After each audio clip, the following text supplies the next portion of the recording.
Okay. And okay, we're we're back, I think. Yeah.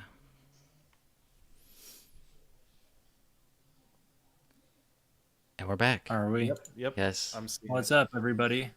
Oh, I see it's in your Well, screen. I, Apologies to the viewers, internet issues. It happens. sometimes it really do be like that. So what were you guys talking about before my internet went out?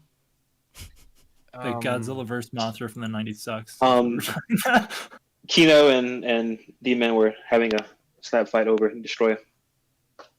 Oh, yeah. Because I said it's all right.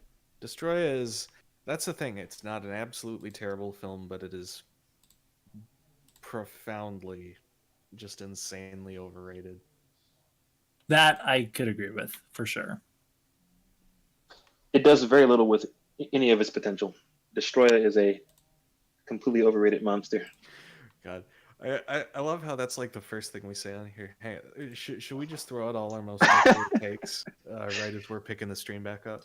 All right, if we're doing that, the characters in Godzilla King of the Monsters are pretty good. I like them. The new one, I mean. I think that they all do a good job, and I don't think I would change much about it other than not eating Vivian Graham. I would keep her around. I instantly regret that suggestion.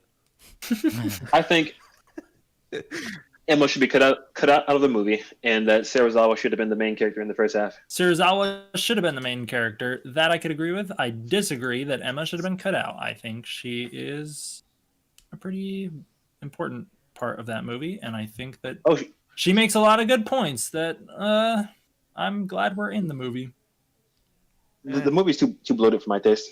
I think if you kept it to Serizawa versus what's the terrorist's name? Alan Jonah. Jonah, yeah. That guy. And then I guess have Kyle Chandler in the middle. I'm surprised Jonah didn't have more of a biblical illusion going on, seeing as how this is Doherty was bringing a lot of that good old Subaraya Catholicism to the mix on that movie. Just the apocalyptic qualities and throwing up the crosses and everything. Yeah. Talking about scribbling monsters outside the walls of Jericho or whatever. Yeah. So, yeah. Since we're on the Monsterverse, I'm going to complain about Serizawa. Do it. Awesome. Here we go. So, he does not get enough to do in either of the movies he's in. Absolutely true. In 2014, he spends 90% of his screen time staring off into space and seeming very, very confused. And then his arguments do not make sense. This man does not back up anything he says. He says Godzilla's here to restore balance. My questions are, how do you know that? What proof do you have? Because his dad told him, bro. Didn't you read the comic? Oh my gosh. I don't read comics. When I watch a movie, I need the movie to be in the movie. Don't anyone tell me to go and read any Monsterverse books. Should be in the movies. Who invited Pumpkin? Like the I do think you probably shouldn't put like crucial characterization or exposition in expanded universe stuff like I agree. I was just joking. yeah, no. But yeah, I think Ken Watanabe does a great job with what he's given in 2014, but he's not given very much. Yeah, he doesn't do much in the movie. He doesn't have anything to do. He does the best with what he's given. He's a great actor. So I think the interesting thing is I have a feeling that had Edward stuck around, he would have become more of a central protagonist. And I don't think that that happened because obviously Edwards didn't stick around. But yeah, I think it is interesting that they have this very important character be such a background character in the movie, and I wouldn't have a problem with that so much if they didn't kill him the second time around. That being said, I actually do think he does a really great job, and I really like the character in King of the Monsters a lot. Something I was talking about before we started the stream. Does it feel to anyone else like Serizawa in 2014 and Serizawa and King of the Monsters are like completely different characters writing wise? because it does to me. Explain. Mm, It's called growth. I I, I don't I know if guess I would call that growth, but the I'm only just kidding.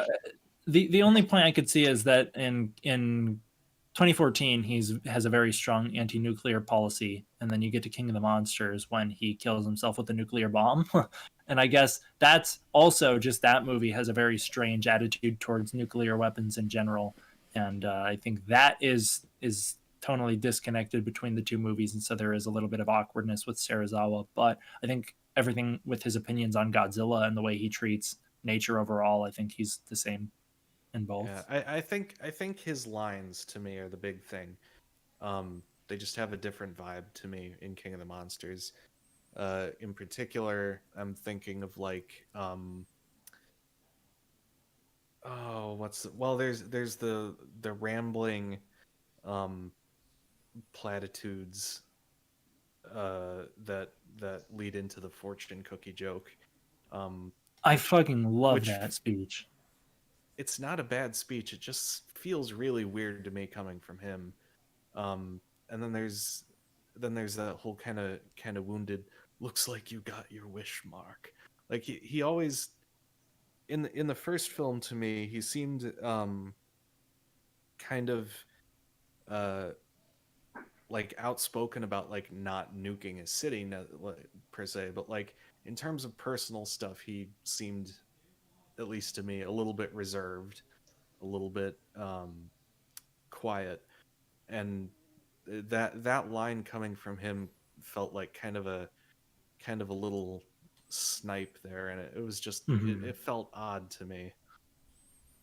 I guess you can argue that the circumstances were different. With he was around people he didn't really know in the first movie, and then the second one, him and Mark have history, or whoever Kyle Chandler plays. Yeah, well, Yeah. that's the thing. You can explain away just about anything a lot of the time, with Actually, like in universe stuff. But I don't know. I I don't find it care for the interesting. vibe. I find it interesting that you say that because my favorite scene in Godzilla King of the Monsters is just that little conversation between him and and Mark as the submarine is going down. I think that that whole little bit is, I think that's the strongest writing in the whole movie, and I think it's also the most emotional moment in the whole movie. Maybe it's just because I think that speech is very very solid. Um, but I think that scene does a better job stating the themes of the movie as a whole than anything else in the film, and I also think it's very well done, and I like how quiet and kind of somber it is.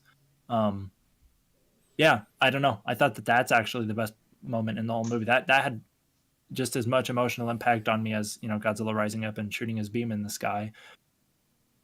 Yeah, well, my thing is it feels, for one thing, a little long-winded compared to anything he says in the first film. Like it is partially that kind of somewhat reservedness, but it seems like um with Serizawa in the first film, I feel like a lot of his lines were like he was not um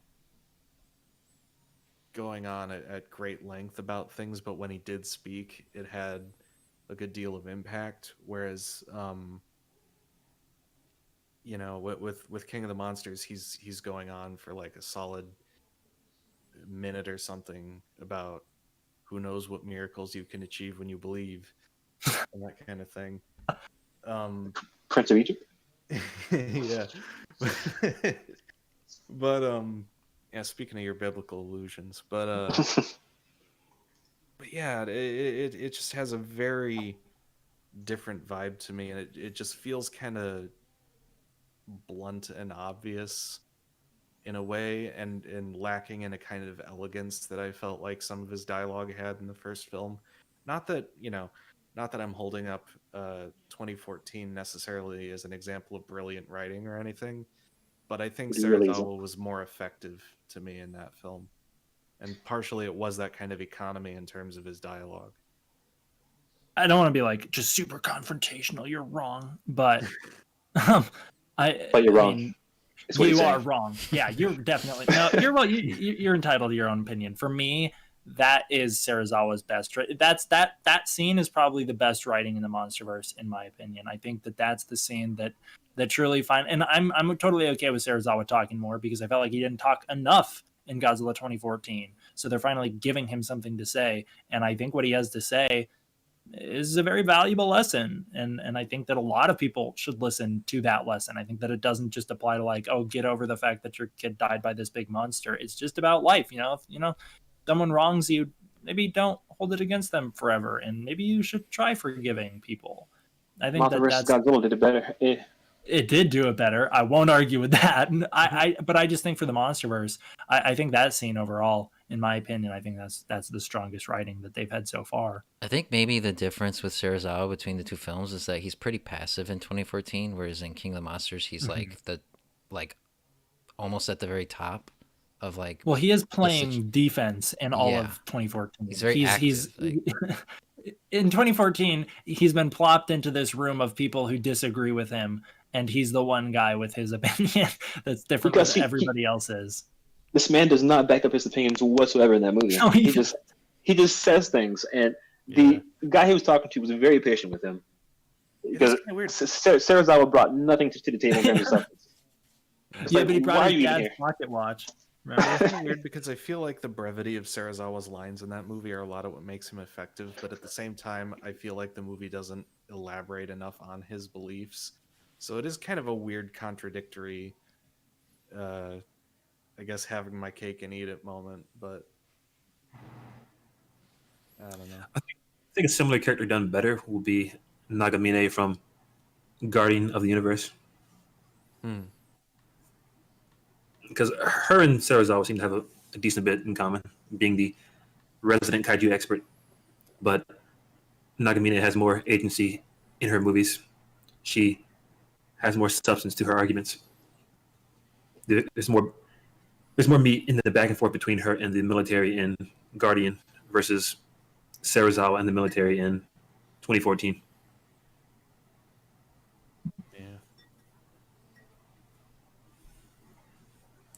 That's where you lose me. I only have jurisdiction over Godzilla. I cannot talk about Gamera. Have you seen the Heisei trilogy?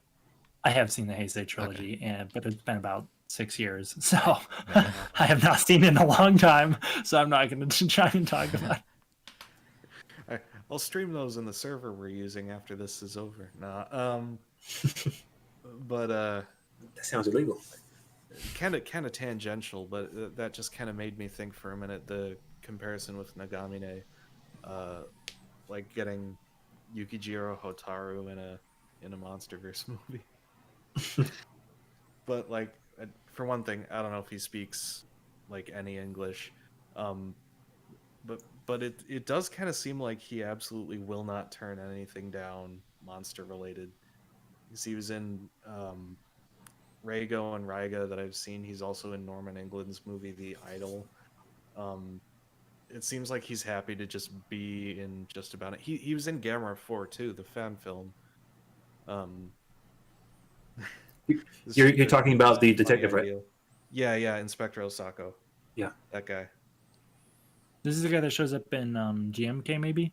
Yeah. The guy who's going to commit suicide. Mm-hmm. Yeah. And then sees King Ghidorah. King Ghidorah on ice.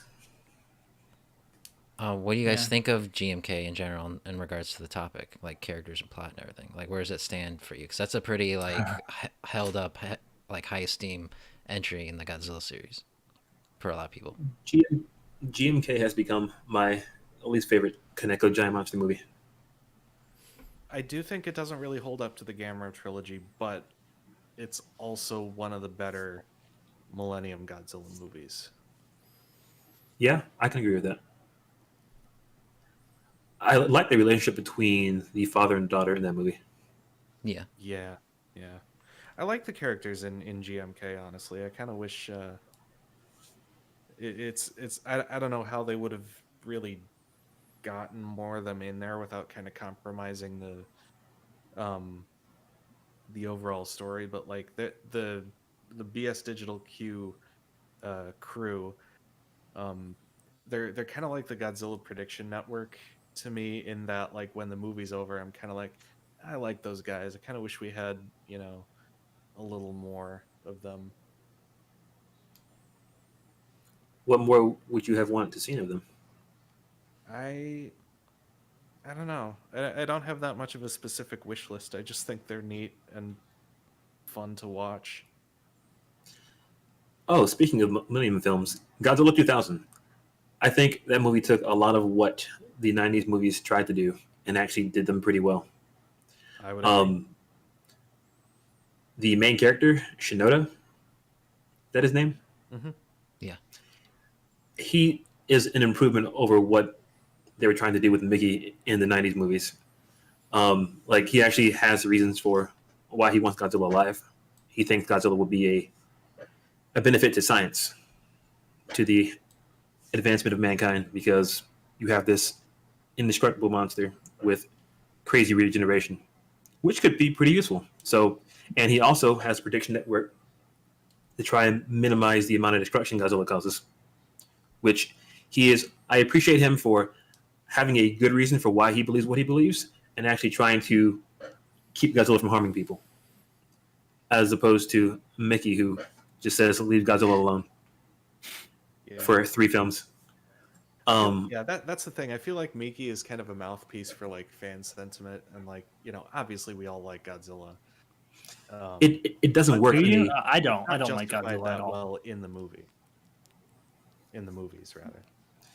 It comes off as jarring because those movies love to show Godzilla destroying entire cities at a time, but you never hear about, oh, Godzilla killed this many people, and it's kind of a problem. Mickey's just like, I'd love to hear her actually have to argue on those points. Like, what if the cities just had bad vibes? It's a very good point. The cities were honestly being toxic, and Godzilla really just had to Godzilla saw into the future and saw how many people were going to get canceled on Twitter, and so he was trying to do the work for us. Godzilla was 20 just years in the exercising future. self-care and setting boundaries. you know what? That would have been more of an argument that she actually gave in across 3 movies. That's the thing. It's like, but yet you don't like when but you Emma kinda makes just the doesn't say argument. anything. At least Emma Emma tried. Russell makes the same argument. Does she? Yeah. No, in Emma's case, she's like, the monsters will save the Earth. Sure, people will die, but it'll be good in the long run. Mickey just doesn't bring it all up whatsoever. She's just No, I'm saying that Emma makes the same argument that you're saying you wish Mickey had made. What is that? That you were just saying at least she would have had some if she was going on, like, the city's vibes were off. We needed to get rid of these people. That's what Emma's saying. You know what? It would have been something. Yeah, it would have been interesting to actually have a scene in the Heisei series where, like, Mickey actually has to, like, make a case from, like, some kind of government body or something. Put her on a talk show. You had a talk show host character in Destroya. Just have her go on TV. Yeah. So I think Mickey is actually a good topic because she's considered one of the most like fan favorite characters. I know when I did my top 10 human characters list, so many people were like, "Why isn't Mickey on there?" So what is it about her do you think like appeals to people so much? Because you guys have voiced your opinions on your problems with her character, but a lot of people still seem to connect with her. She's in more than one. She's a cute girl who likes Godzilla. Yeah, she's in more than one. That's the argument. It goes up a lot. I think it's thinly veiled waifu tendencies. It's a cute girl who likes Godzilla, and honestly, Megumi Odaka does a good job playing her. She's just not written very well. Oh yeah, she is not a bad actress. I like her actually, and would be down for her coming back. Interestingly, I think she's compelling up to the point where she goes on Team Godzilla. I like her a lot in Biollante, especially. Oh, yeah. I love her. And I think I really like forcing her into the position to Mecha Godzilla and being like, now put your money where your mouth is and actually kill this guy. And then she doesn't want to do it. I think in Space Godzilla, that's where they really lose me with her, because she does totally be like, oh, he's great and I love this guy and let's keep him around and you're so mean to him, all you men. And like, she never, yeah, you're right, she never really does back up her arguments. And so I actually really like her up till she's suddenly on Team Godzilla. And I don't think it's like a sudden switch, I shouldn't say that, but I do think that I don't think she's engaging after that point. I think she loses me after she goes on Team Godzilla. She doesn't have much to do after Biollante, to be honest. In King Ghidorah, they do say they want her to do something, but she doesn't really do what they need her to do. She does have that cool scene where they come back to the future and she's like, hey, it didn't work, guys. Godzilla's still here. That's a cool scene. I like that. It's a cool scene, but it doesn't justify her entire character for it. Right. I guess it doesn't really need, she didn't need to be on the mission to go back in time. And I guess what could have been interesting maybe is if they needed, and not, it could have been interesting if they needed her back in time because they needed her to be able to track Godzilla. I guess they knew that he was on that island, but it would have been interesting if they needed to know exactly where he was and she's the only one who could find him. Well, I think the idea was that she was confirming whether it was the same creature. I see. I think that was the idea. I believe that was it, but it's just over and done so quickly. She's like, "Yep, that's it," and then they just move on, and she has no other point in the entire movie. And it's like, wow. But then in Godzilla vs. Mothra, I think she hurts the main male character's growth because they use her to track down the cosmos. I would have much preferred if he had come to the conclusion on his own that, hey, by me keeping them hostage or whatever, that Mothra is coming to the city and who knows how many people are going to get hurt. But instead, that doesn't come up whatsoever.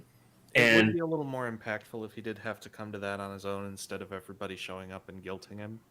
Yeah. Not that everybody was wrong to show up and guilt him, but in terms of him having an arc, it might be better that way. They also, I don't think, do enough with the fact that she's telepathic and she's interacting with the Shobijin. I think he could have done a lot of cool stuff with the fact that they're kind of they're very similar in a lot of regards. I guess she has like a weird force connection in like Space Godzilla, but I never really saw that they were like very involved in each other in Mothra. No, although she has this weird scene where when I think Batra knocks Godzilla down, she's like, "Oh, Godzilla."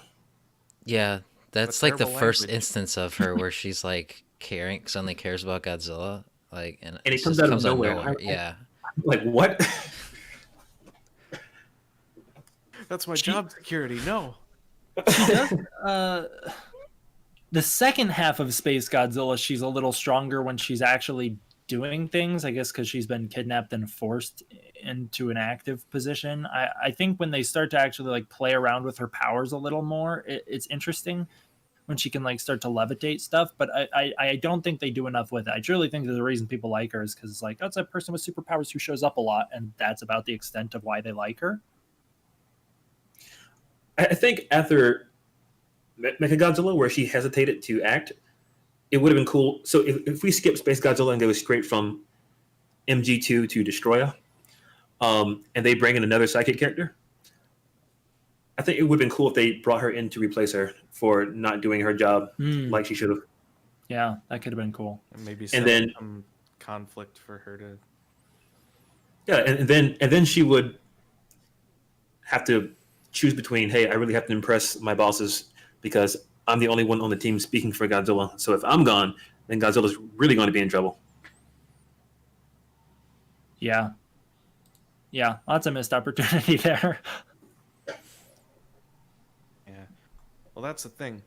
I feel like I got some blowback when I made my video about how I might restructure Mothra versus Godzilla, and I feel like now we're talking about changing the versus series. Maybe the chat's going to be mad at that too, because they seem pretty into them.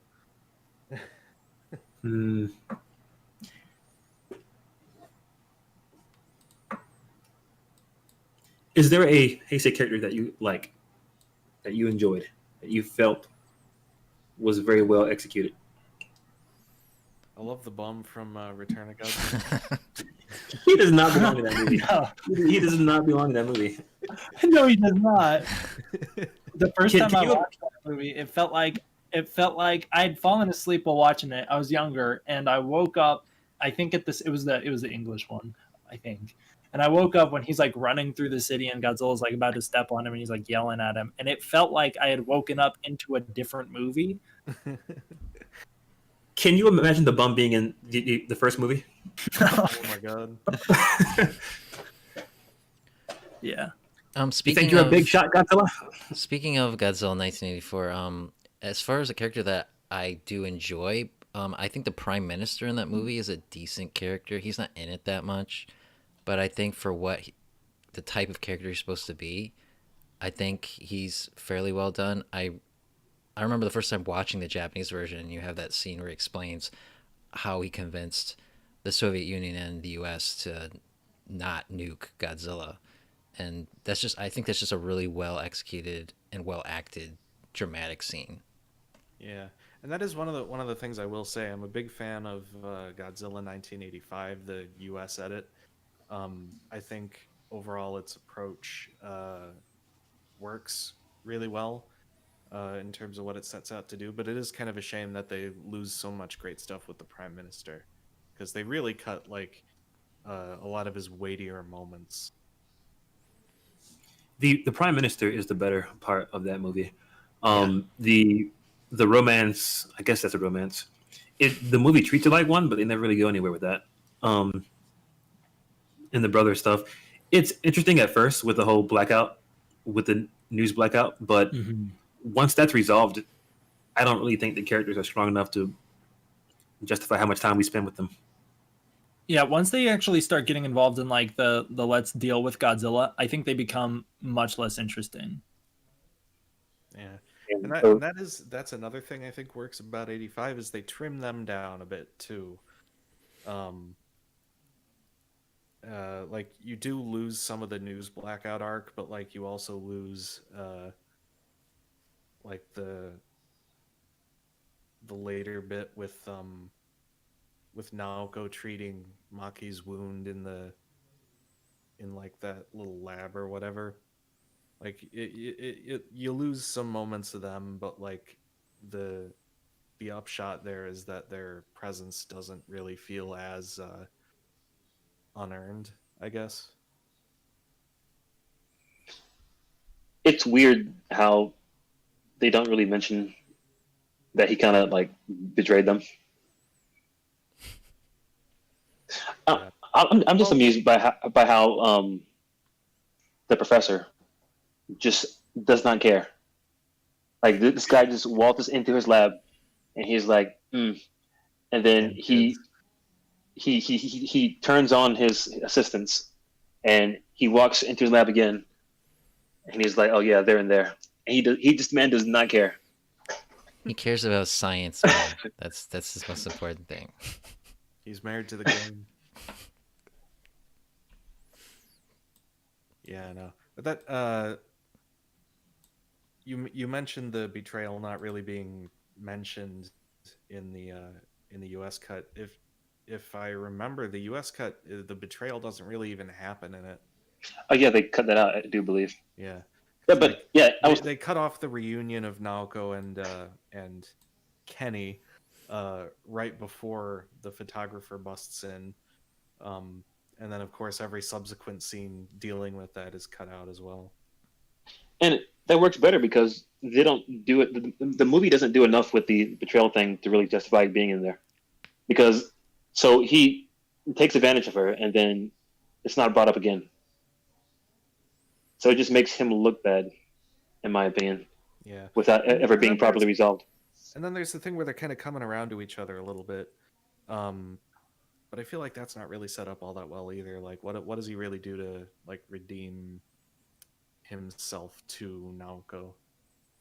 And like it might be something I'm just kind of thinking out loud. I'm trying to remember because I don't really like. What does he? She do? falls and he covers her from the falling debris.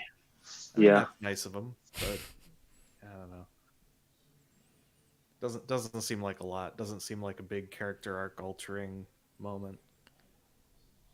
What do you guys think of Steve Martin as a fairly well known character? I like him in King of the Monsters. I haven't seen 85 in a long time, so I can't comment too much on that. He is 100% just screen presence, Yeah. and that's okay to Mhm. me. Yeah, he says ominous things about Godzilla to reinforce how scary he's supposed to be to the Americans around him. Yeah, and he gives a really cool eulogy at the end. He's And like, he's kind of mean in that movie. Like you have the Americans trying to figure this problem out, and you have this dude just saying like very depressing things. it's just harsh on the vibes, man. You can't Yeah, kill he didn't Godzilla. even drink any Dr. Pepper either. Honestly, I do remember I actually once. really like Steve Martin. I think he's another really good character. I think that a lot of people don't really give King of the Monsters 56 a lot of credit, but I think that movie is a lot better than people recognize it as, and I think he's a big part of It that. absolutely is. King of the Monsters Yeah, is because good. I also think his presence in 85 is interesting because there's not a ton to it. But the overall character of especially the way the movie was reworked is so kind of Reaganite that I think it's interesting that they have him in there kind of counterbalancing this whole kind of gung-ho attitude of the American military in there. And I guess think that's you kind of have to do that, I guess, if you're going to have Raymond Burr in the movie. yeah. But like it's an interesting thing given the overall bent of the edit otherwise, literally making the Soviet captain deliberately launch the missile and everything. hmm I think he really elevates that movie. I'm not a huge fan of 84 or 85, but I think Raymond Burr does a really good job. He really elevates those scenes. Like those American scenes are not needed, but I'm glad that they exist because I think he does such an interesting job in them. And yeah, I really like just how kind of somber and horrifying he speaks about Godzilla. It makes Godzilla, I think, much scarier in the American version because you have all these people underestimating him, and then you have the one guy who actually understands. Yeah. Well, it's also recut to make Godzilla more aggressive too. Mostly in kind of small ways and individual moments, but it does work. Yeah, Like he doesn't have much aggression in that movie. He's just there kind of most Yeah. of the time.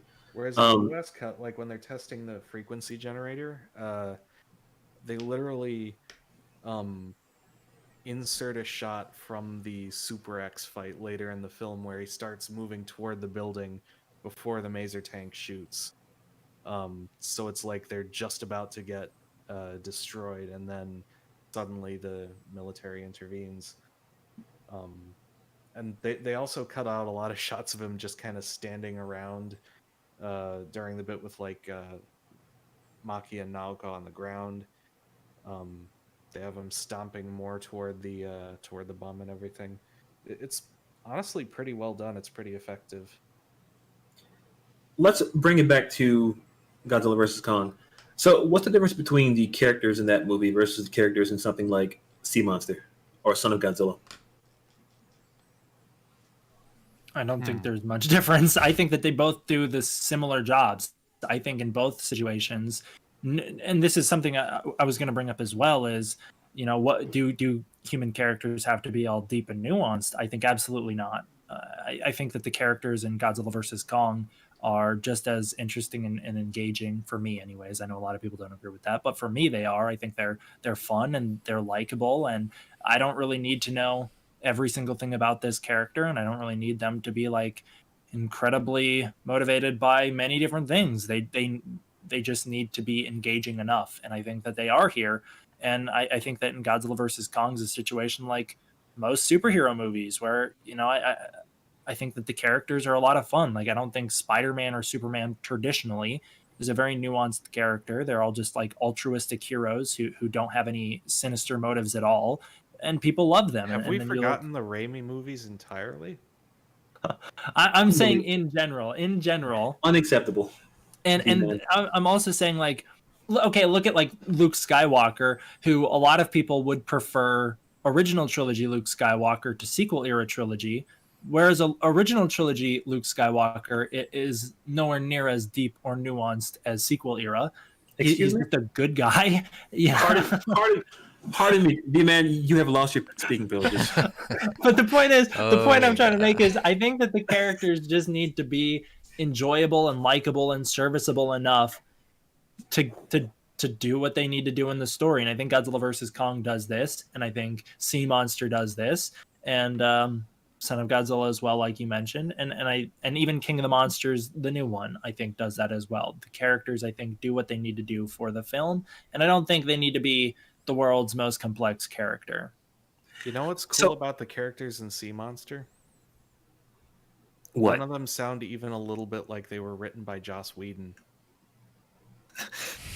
Is being written by Josh Whedon automatically a bad thing? Yes. Do we hate the first Avengers movie now? No, I do like the first Avengers. It's just kind of like a common thing that movies try to do these days. They try to mimic the Joss Whedon type of like comedic timing and banter. That is something I don't like, and I would So- cut that out of. I don't like primarily it in King of the Monsterverse. I don't Monsters. like it in Star Wars. I'm ready for.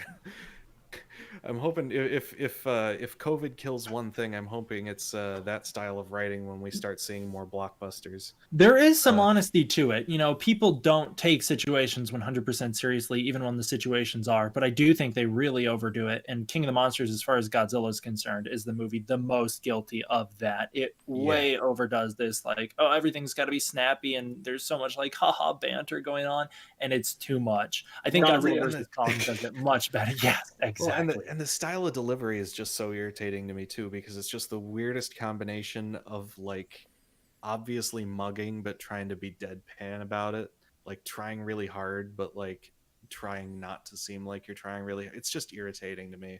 It just seems kind of So, like it's question: being kind of cute about it. It's like, stop. would you watch a movie? Would you watch Sea Monster if it didn't have the monster scenes in it? Are the characters and the story compelling enough to watch it as is if they found a way to write around the need of having monsters in it? You're talking Sea Monster in particular. We're abandoning Yes. Son of Godzilla. Yes. Sea Monster, yes, I would say I would watch that movie without the monsters. Yeah. Now, what would you watch? What you've got left if you take the monsters out of that is a Jun Fukuda adventure thriller like 100 Shot, 100 Killed, or the International Secret Police movies, and those are bangers. Mm-hmm. Now, would you watch Godzilla vs. Kong with monsters taken out? Well, there's a huge difference But- here, and that's Yeah. that the difference is Godzilla versus the Sea Monster Ebra. That movie is not really a monster movie for most of the movie. Godzilla versus And- Kong relies desperately on the monsters. So obviously there's an incredibly big difference in the You way would that have the nothing humans have left. to be. It's like, would you watch like I don't know, Shin Godzilla or the original Godzilla? I guess those are you could make the argument about, but like those movies are so reliant on the monsters. Or Mothra vs. Godzilla is another movie that's so reliant on what the monsters are doing. The humans are reacting to that, and although the cast in those ones is a little more fleshed out than they are in Godzilla versus Kong, the point that I'm trying to make is they're just as reliant on the monsters as something like Yeah. Godzilla versus Kong. Well, I guess see what you're maybe, saying, maybe a way to but- maybe but- a way to rephrase it or approach it a little differently would be like, would you watch these characters doing something other than dealing with monsters? I would. For Godzilla versus Kong, Or for Yeah, I would for any Godzilla movie. versus Kong. I I would love don't to see think a I movie would. about like I'd be interested in like I think Gia's backstory is interesting enough to where I'd watch a movie about what she's up to. I'd watch a movie about her adjusting to the world. You know, she's lived on a monster island her entire life. So I think she's a character that you could do a lot with, and you'd need those other characters to help her navigate that world. So if that's the movie they would tell, I'd be down for that. But it's like you're saying, D-Man, is that the characters in Godzilla vs. Kong, those characters like are their jobs, I guess, like or like what they are in context of the story. So like would I watch a story of Eileen Andrews like without the context of her being like a monster, somebody who studies Kong? Like no, because that's not the character. Like But would you do that for Mothra versus Godzilla, which we all gushed over earlier? Well, watching. with D Man and Shinsuke, I would absolutely watch Shin without Godzilla in it because I like the film that Anno made. Yeah, that one was a Godzilla little could bit be of a bad easily example because Shin Godzilla is a lot about like it's a very interesting satire on the government, and sure you could definitely do movies like that. I guess Mothra is the one that I think would be the best example. I like the commentary going on in that movie because everything starts off with trying to get Mothra's egg back. So it just being a couple reporters and a scientist trying to fight big bad business. Yeah, I would enjoy watching a movie like that. I feel like with Mothra versus Godzilla and Shin Godzilla, it becomes kind of like, would I watch a non-kaiju Ishiro Honda film about these characters dealing with this big business over some like land dispute, for instance, that has nothing to do with monsters? And like I might, but it wouldn't be like as high a priority. And the same goes for Shin Godzilla. Yeah. Would I watch a Hideaki Anno movie dealing with all this political intrigue and maneuvering? I probably would. Maybe not as soon as I would watch a Hideaki Anno Godzilla movie, but I would. But I think we can all agree that Brendan Fraser's Journey to the Center of the Earth is a banger, and therefore we would watch a movie about scientists going to the Hollow Earth. Point made, boom, got him. But Kong does not have Brendan Fraser in it, so I'm sorry. What if Brendan Fraser in MonsterVerse? Hashtag. Get it started. Oh, let's get it going, guys. Yeah, and that's the thing. He's got this slight movie star goofiness to him, and like Rampage to me holds up honestly better. Like I'd rather watch that than King of the Monsters or Godzilla versus Kong, to tell you the truth. And Dwayne Johnson, the energy he brings to it is pretty fun. And it's like Sir, his name is Dwayne The Rock Johnson. Dwayne The Rock Johnson, of course. But yeah, no, he's got a good energy, and that's the thing. The movie's not totally without substance or commentary either. But that's like not its main focus, and I don't know. I feel like having, somebody, not that Brendan Fraser and Dwayne The Rock Johnson are exactly the same kind of vibe, but do you see what I'm saying about like being, a similar kind of star presence, I guess? A similar kind of level. Yeah. Like if you take Brendan Fraser from like The Mummy, I guess he does carry like a similar 90s version of what Dwayne Johnson brings. Like this kind of like a kind of goofy action hero. Put him in Rampage. So quick, there you go. Quick question. Do you guys like the characters in Skull Island? Yes. I like Marlowe. I like him. I like Randa, and I like Packard. A lot of them, like Tom Hiddleston, Brie Larson, I don't really care about. But yeah, that's the thing. There's some characters in that movie that I absolutely do like, and there are others that I feel are kind of just there to get another name above the title on the poster. Yeah, which was my point. Skull Island has a stacked cast.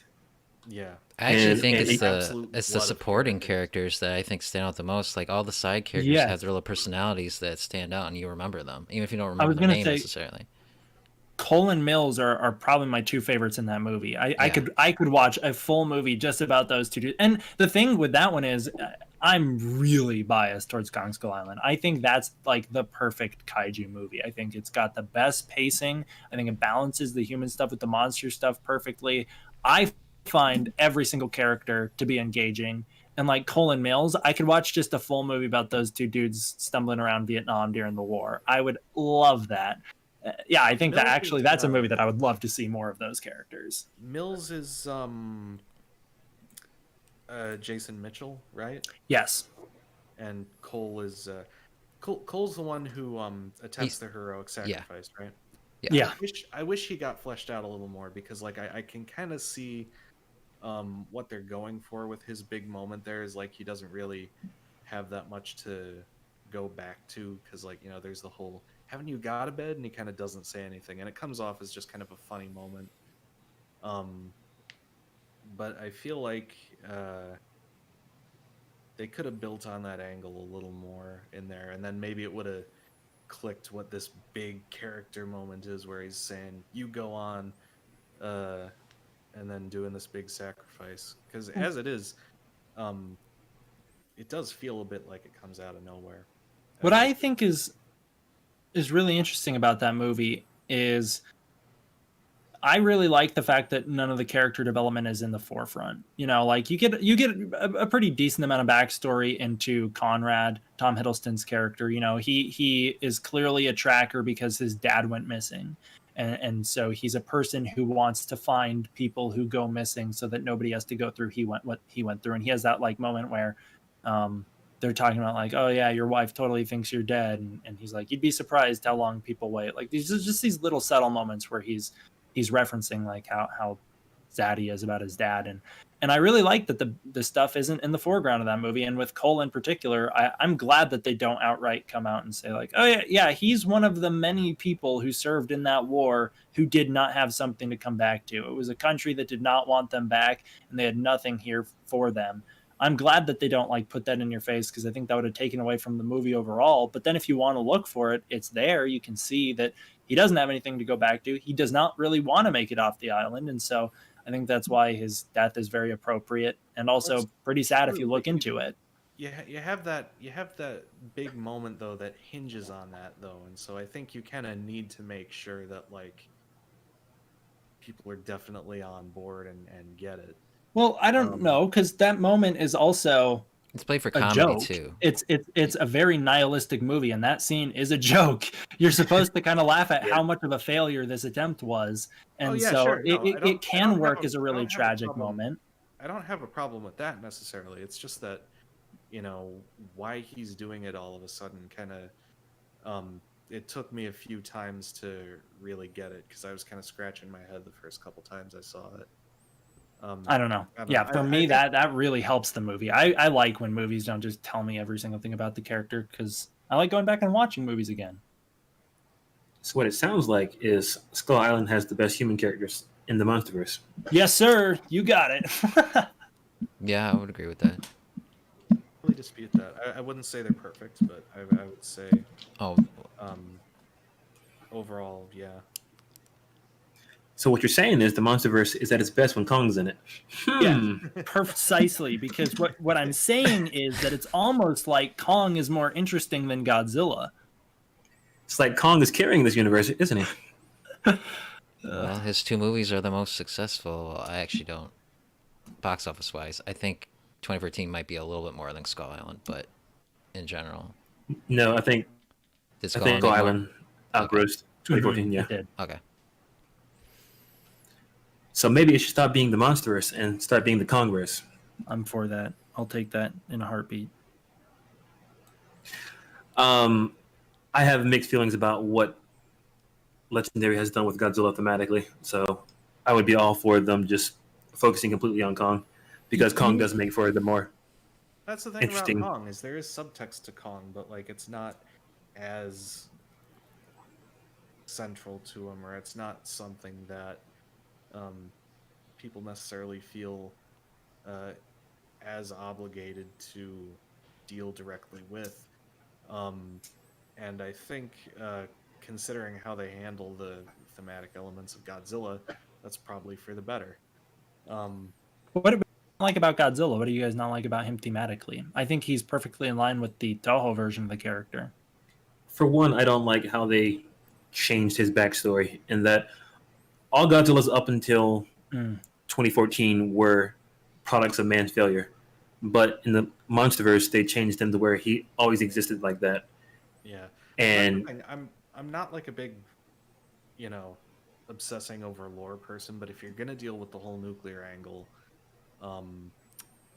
pushing the blame off humanity for that, and going as far as to retroactively justify Castle Bravo, for instance. Yeah, it turns those tests into, hey, these were actually efforts to try and kill Godzilla. Yeah, Which and that's the thing that ties into very real history and issues of imperialism and how the people on the islands were dealt with, and the reasons that the U.S. did what it did in those situations. And I think that's especially considering also the Lucky Dragon situation arising from Castle Bravo. Like, that test in particular is so bound up in these real Cold War political issues and these real issues that informed the original Godzilla, that I think messing with it the way they did in the Monsterverse kind of does the whole attempt at the nuclear theme a disservice. it leaves a bad taste if you think about it whatsoever. Yeah. It is interesting that the Monsterverse is pro-nuclear in many ways, especially King of the Monsters, which hinges on nuclear bombs being our savior. That is interesting. I didn't like the whole radiation restore the planet and is the answer to our Yeah. problems. Doesn't make That sense. was really Yeah, that was misguided. you go from having people dying from radiation in 54, Godzilla, his whole skin texture being keloid scars, to actually radiation is going to restore the planet once we get rid of the humans. Just hideously tone deaf. I guess they try and justify it by making the distinction that this isn't the same type of radiation. I do see where you're coming from, and I do agree. It is supposed to be a different type. It's kind of just thrown in there like for 2 seconds and then they move on. But yeah, they try to justify it, but calling it radiation was misguided from the start. Yeah, that's true. Yeah, they call it like Titan radiation. It's like a different thing. Yeah, that's true. I guess the thing that I was say it's the Titan's radiation, but like I never really read that as specifying that it is different from other types of radioactivity. I don't just read it as the think that radiation from the Titans. I don't think they specify in the films themselves. So if you want to fault the films for that, but I think overall the idea in the Monsterverse is these are not supposed to be the same type of nuclear radiation. It's a different thing. Yeah. I guess what I was saying is like thematically, I was thinking about Godzilla himself as he's portrayed rather than his backstory. I think that the portrayal of Godzilla as a force of nature, something that kind of basically the Heisei Gamera portrayal is he's not really on humanity's side. He's on the side of like nature as a whole. I think is far more interesting than a lot of the times Godzilla just being an animal or just being mindless. Yeah. When is Godzilla just an animal? What films come to mind? Era. I feel like the Heisei era, especially the later half. Yeah, he does have the backstory with all the nuclear backstory, but I'm talking about the way he's portrayed in the films. He's definitely portrayed as like, oh, he's just a big animal, especially from like Mechagodzilla on. It's like he's just a big animal, and he's got his own things that he's up to. But I don't know. I guess I just like the original Godzilla is like this very vengeful monster. He's got like a purpose, and same thing with like GMK Godzilla. But then you get like Godzillas that are like Shin Godzilla, is just kind of like mindlessly wanders, and then you've got like the Heisei Godzilla. I'm going to cut you off for a second to respond to something in the comment section.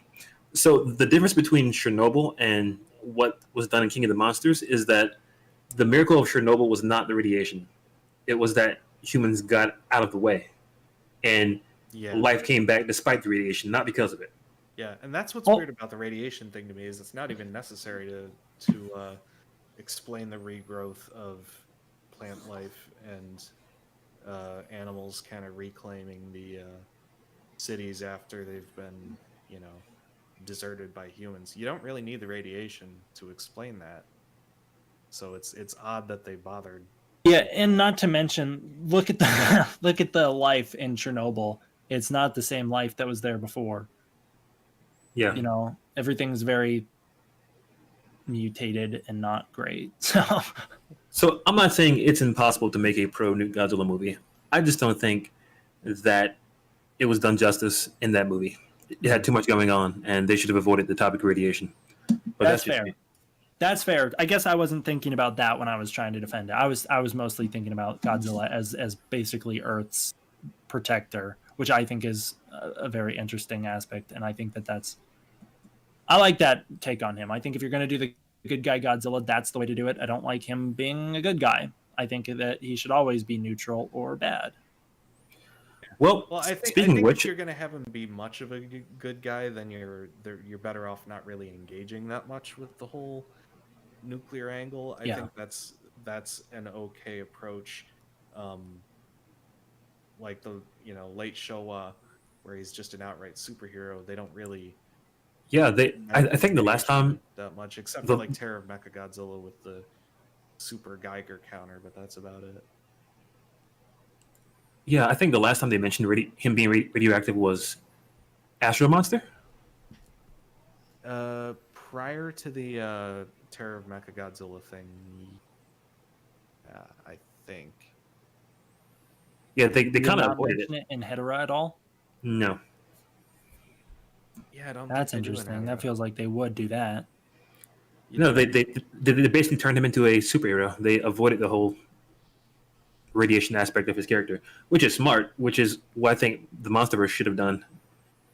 Like the Showa films stayed away from it, but the MonsterVerse films jumped head on into it and tried to make him a hero at the same time.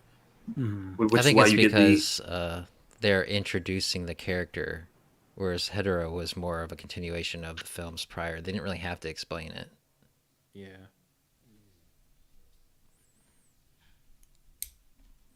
Yeah, I don't know. I guess it would be kind of strange to have a character with atomic breath without giving him some sort of connection to radiation. I do agree that they probably didn't go about it the best way, but it's not super shocking that American Hollywood executives and stuff might not exactly have the most, I guess, nuanced approach to it, or considered it from purely from like the original Japanese perspective. Like they kind of just took it and did their thing with it. But I mean, hey, the Japanese approved it. They're okay with it. They approve all the changes. Well, that's the thing. I don't think Toho is that deeply invested in the commentary per se. They just want money. Yeah. Toho approves anything. Toho's too worried about the fucking toes on Godzilla to give a shit about the nuclear commentary. Technically, they only approved 98 because they didn't have a choice. They had a choice, but they chose the money. They could have pulled the plug on the film, yes, but I guess at that point when they got the information in and there was like, here's what we're doing with it, they had already done it, and so Toho was like, okay. But if Toho had a character, a class, had values, they would have said no. This is no time to be discussing principles. Hey, I'm glad they approved 98. Look what it did for the rest of the franchise. I mean, in the long run, it probably wasn't a bad decision. I would say that 98 is the thing that revitalized the franchise more than anything else. It gave them a reason to try real hard at first. Did it really? Because 98 came out, it made almost as much as Destroyer. And then... But I think the disrespect gave them the motives to really try to bring Godzilla back to what he should be. They brought him back, but the Millennium films didn't do very well in box office. I don't know if they felt that strongly necessarily about the disrespect per se, because they were still going to hold off on making any more until like 2005 because there were sequels lined up. But they only but they pulled the plug on those sequels. I don't think Toho did. I think Toho wanted TriStar to make more, but TriStar, like 98 did not. I don't think it flopped, but it didn't perform very well. Considered a disappointment. I think. Disappointment. So they just waited till the rights expired, and Toho was still hoping that they would make more.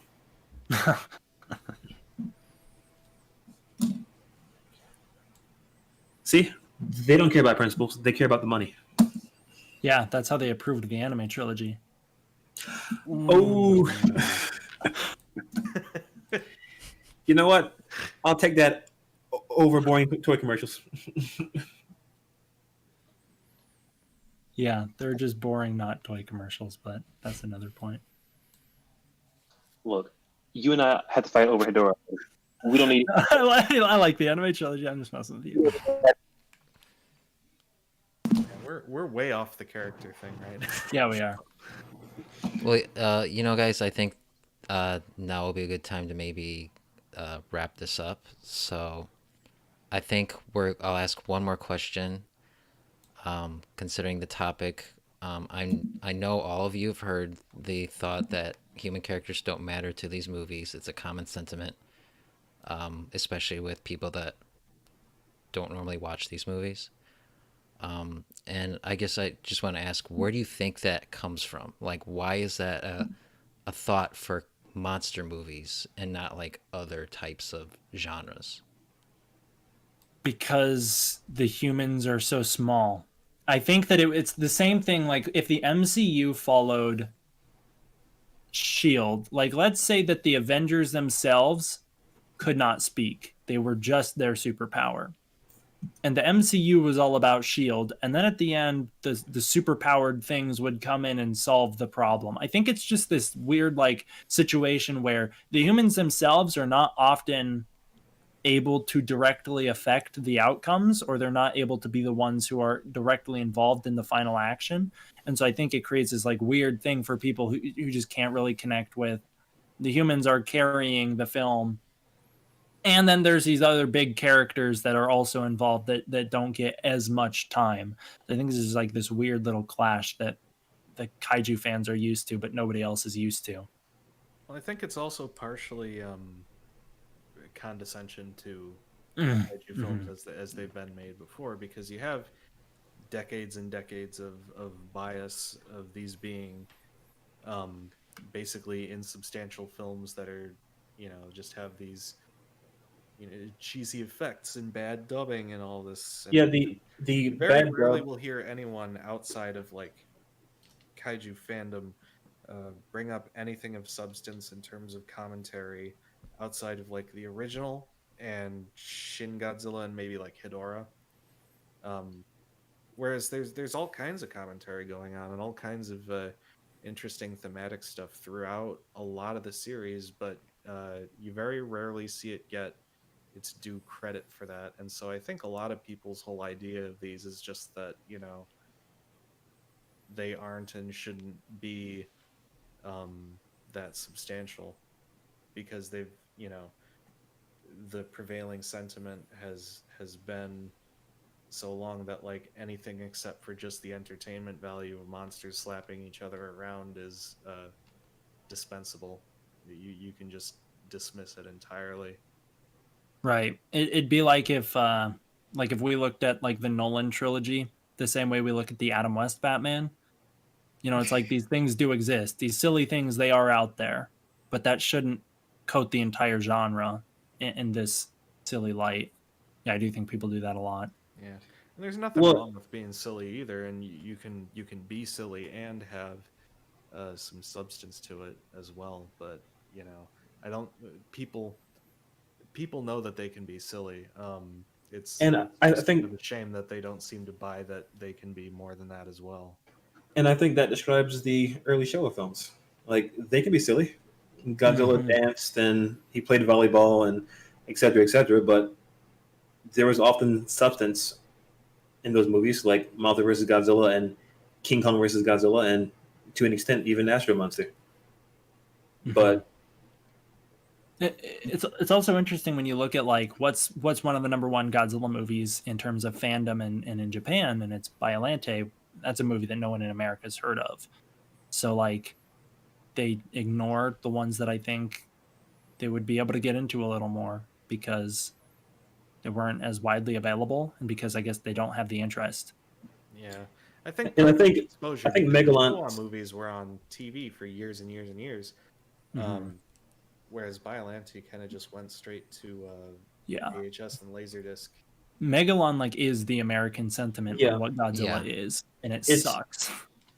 Megalon is not a good movie, but unfortunately, that is what has been carved into the West as far as what Godzilla is. Yeah, and like Ultraman as well. Like Megalon and Ultraman's better than Megalon, but I think it's D Man, what are you doing with your life right now? What do you mean? What am I doing? How is that even? know what? Never mind. What Continue. do you mean? Ultraman was popular on TV. What are you arguing with me about? Why did you bring up Ultraman? Because I just hate the Ultra fandom, or so they think. And so I need to always attack them so that they attack me back. And that was my point. Why are you doing this to yourself? My point is that you look at Ultraman and it's like pretty silly. And I think a lot of older Americans, especially down south where that show was really popular, confuse them. And they're like, oh, it's just like cheesy people beating each other up in cardboard cities. And they're missing the point. Well, the odd thing about Ultraman, though, is that you have some